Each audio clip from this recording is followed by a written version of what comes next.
Bonjour à tous, bien-aimés. Je vous salue encore et je vous remercie pour tous les témoignages, les partages que vous prenez le temps de laisser en commentaire. Si vous ne l'avez pas encore fait, je vous invite vivement à le faire parce que ça va encourager ces vidéos, ça va aider à ce qu'elles gagnent en visibilité.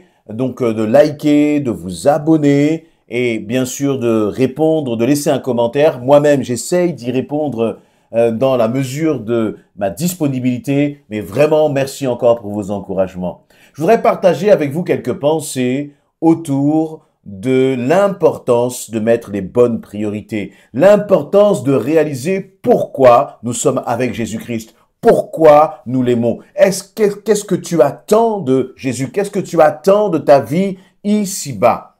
Ici-bas. Et dans justement 1 Corinthiens chapitre 15, à partir du verset 19, l'apôtre Paul écrit à l'église de Corinthe, il écrit aux chrétiens et donc il t'écrit. Et voici ce qu'il nous dit à toi comme à moi. Si c'est seulement pour la vie présente que nous avons mis notre espérance dans le Christ, nous sommes les plus à plaindre des hommes. Dans la version de Louis II, il nous a dit, nous sommes les plus malheureux des hommes. Voyez, si c'est seulement pour la vie présente, si c'est seulement pour la vie ici-bas, si c'est seulement pour les joies d'ici-bas que nous avions mis notre espérance dans le Christ, nous sommes malheureux. Nous sommes les plus malheureux des hommes. Et je continue cette lecture en sautant quelques versets. Donc, à partir du verset 19, je vais sauter au verset 29. D'autre part, pourquoi certains se font-ils baptiser au péril de sa vie? S'il est vrai que les morts ne ressuscitent pas, pourquoi donc courir un tel risque en se faisant baptiser au risque de mourir? Et nous-mêmes, pourquoi affronterions-nous à tout moment des dangers de mort? Journellement, je vois la mort, frère. Aussi vrai que je suis fier de vous à cause de l'œuvre de Jésus-Christ, notre Seigneur. Paul dit, je vois la mort journellement à cause de l'œuvre de Jésus-Christ. Si j'ai lutté à Éphèse, au verset 32, si j'ai lutté à Éphèse, véritable combat contre des bêtes fauves, cette lutte n'a pas été inspirée que par des motifs purement humains, parce que à quoi ça me servirait-il? Sinon, si les morts ne ressuscitent pas, comme dit le proverbe, mangeons, buvons, car demain nous mourrons. Paul est en train de remettre les choses à leur place, c'est-à-dire qu'il est en train de remettre les bonnes priorités. La priorité pour laquelle nous vivons, la priorité pour laquelle nous respirons en tant qu'enfants de Dieu, ce ne sont pas les plaisirs d'ici-bas, ce ne sont pas notre épouse, nos enfants, notre maison, notre travail, notre réussite, les voyages et je ne sais quoi d'autre. Toutes ces choses sont bonnes, toutes ces choses sont légitimes, mais toutes ces choses ne doivent pas être notre raison de vivre. La raison de vivre ici-bas, en tant qu'enfant de Dieu, n'est pas le plaisir. La raison de vivre ici-bas n'est pas les distractions, n'est pas notre bonheur et le bonheur que peut nous procurer, toutes ces choses. Non, notre raison de vivre, c'est de nous préparer au retour de Jésus-Christ. Pourquoi? Eh bien, Paul dit je reprends ce verset 19, il va dire, si c'est seulement pour la vie présente, si c'est seulement pour la vie ici-bas, que vous placez votre espérance en Christ. Nous pouvons nous placer notre espérance en Christ pour la guérison, pour notre vie professionnelle, pour nos finances, pour notre vie de famille. Nous pouvons placer notre espérance en Christ pour toutes ces choses. Et c'est bien encore une fois. Mais ce n'est pas suffisant. Nous ne pouvons pas placer notre espérance en Christ uniquement pour les choses ici-bas parce que tout cela, ça va passer. Les enfants vont à un moment quitter la maison. L'argent, ça vient, ça va, et ça part même plus vite que ça ne rentre. Trop souvent. La santé, ça vient, ça va. Et lorsque nous sommes malades, nous pouvons bien sûr prier notre Dieu Tout-Puissant, le Dieu du miracle, pour la guérison. Mais guérison ou pas guérison, nous n'aimons pas le Seigneur à cause uniquement de la guérison. Non, nous aimons Jésus-Christ parce qu'il s'est donné pour nous, il a payé le prix à notre place, non pas seulement pour que nous soyons guéris, mais surtout et avant tout pour que nous ayons la vie éternelle. Et donc, dans ce passage, Paul est en train de rappeler l'importance de la résurrection. C'est parce que Christ a été ressuscité que nous pouvons placer notre espérance dans une dimension de la vie éternelle. Parce que si nous ne vivons pas pour la vie éternelle, nous sommes les plus malheureux des hommes. Parce que ici-bas, tout va passer. Ici-bas, tout nous apporte une satisfaction qui est éphémère, qui est passagère.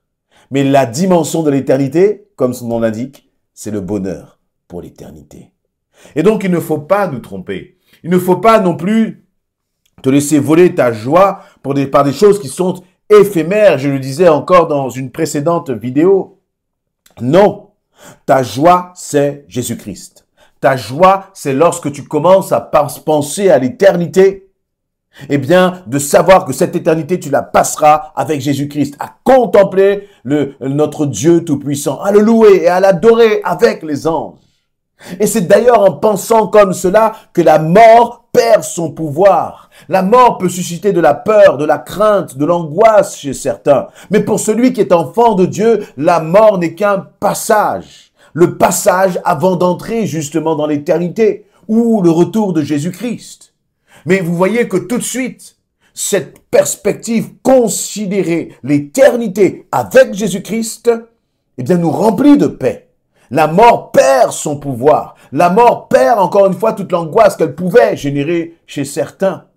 D'autre part, considérer notre espérance, considérer cette assurance de l'éternité, c'est aussi réaliser l'importance d'aussi préparer ici-bas. Parce que c'est sur terre qu'on prépare notre voyage pour l'éternité. Après, il sera trop tard. Si tu attends et que tu te dis demain, non. C'est aujourd'hui, maintenant, que tu dois mettre Christ en priorité dans ta vie. Parce que c'est en mettant Christ en priorité dans ta vie que tu vas finalement rentrer dans une vie en abondance dès ici-bas. La vie en abondance, c'est une vie avec plus de Christ. Uniquement de Christ, que de Jésus-Christ. Alors bien sûr, cela s'apprend, mais moi aussi j'ai besoin d'apprendre, parce que moi comme vous, et vous comme moi, nous avons toutes sortes d'activités qui sont encore une fois légitimes, et qui auraient tendance à venir grignoter notre temps, notre intimité, notre relation avec le Seigneur. Mais s'il vous plaît, remettons les choses à leur place. Parce que il n'y aurait rien de pire pour vous comme pour moi que d'avoir rencontré Jésus-Christ. Il n'y aurait rien de pire que d'avoir eu cette opportunité de découvrir Christ, de grandir avec Christ, de grandir dans notre intimité avec lui, de grandir, d'avoir une vie épanouie en Jésus-Christ, d'avoir une vie qui marche par l'Esprit, et puis finalement d'être passé complètement à côté de cette grâce extraordinaire.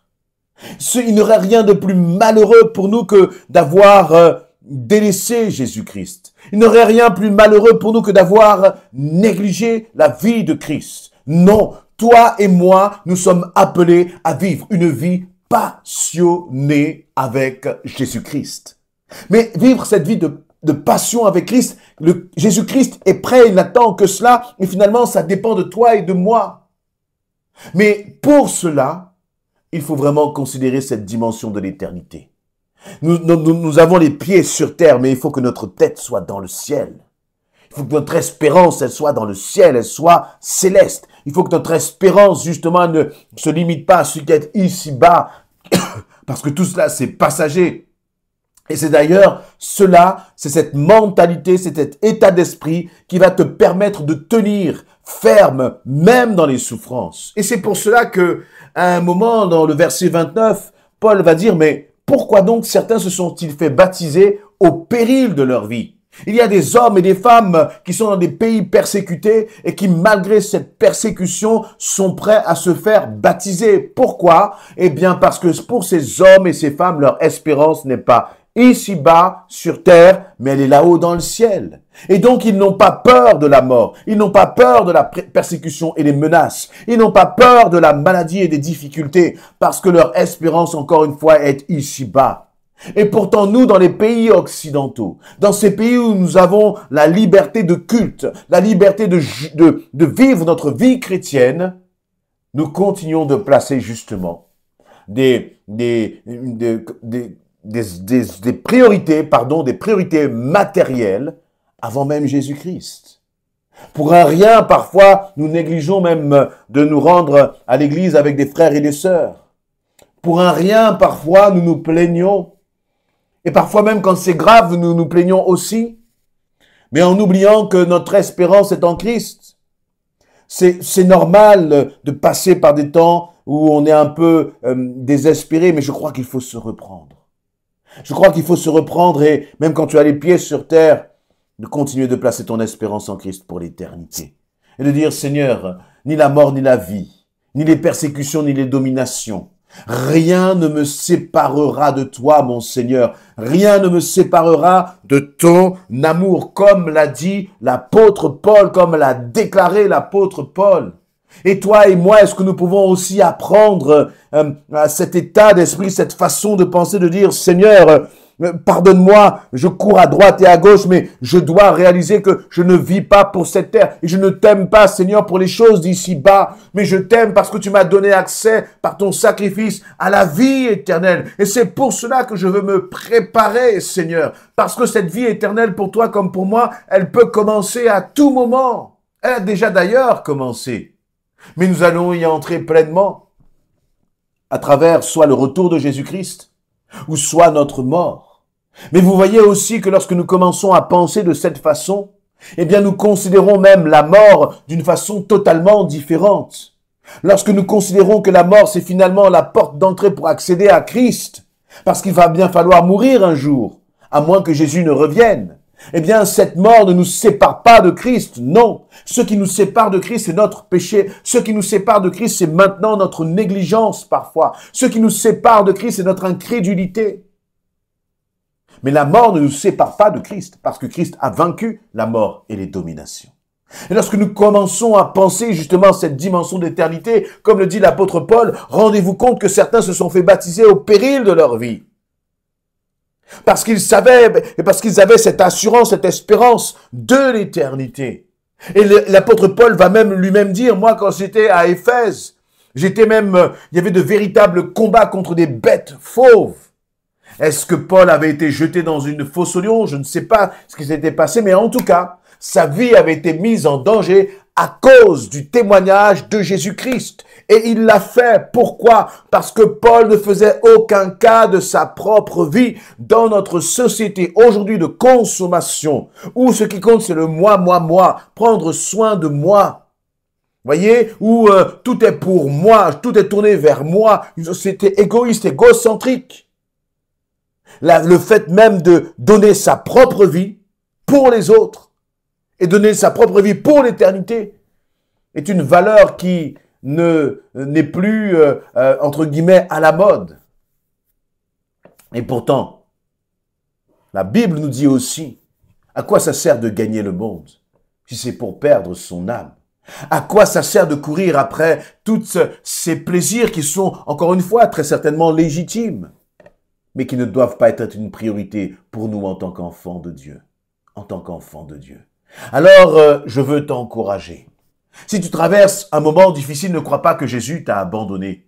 Non, mais si tu traverses un moment difficile, c'est le moment au contraire de rappeler ta foi, ton assurance en Jésus-Christ. C'est le moment de proclamer, Seigneur, je ne lâcherai pas ta main parce que mon espérance n'est pas ici-bas, mais elle est céleste, elle est éternelle et c'est pour la dimension de l'éternité que je t'aime au mot Jésus, que j'ai ou que je n'ai pas, que je possède ou que je ne possède pas, que ce que je possède, même si ce que je possède m'est retiré, Seigneur, je continuerai de t'aimer avant tout et malgré tout, Seigneur, parce que je suis heureux. Mon espérance est éternelle. Vous savez, si votre espérance est ici-bas, ça veut dire que n'importe quel cambrioleur ou voleur pourra venir vous voler votre espérance. Si votre espérance est dans votre mariage, un mariage, il peut passer par des moments difficiles et parfois même, tout peut s'écrouler. Mais si ton espérance est en Jésus-Christ, lui, il ne t'abandonnera jamais. Alors soyons fermes, mettons les priorités là où elles sont, bien-aimés, et que personne ne puisse, comment dire, perdre la foi, que personne ne puisse s'arrêter dans la course, mais qu'au contraire, nous puissions courir jusqu'à traverser la ligne d'arrivée et remporter la couronne de gloire. Amen.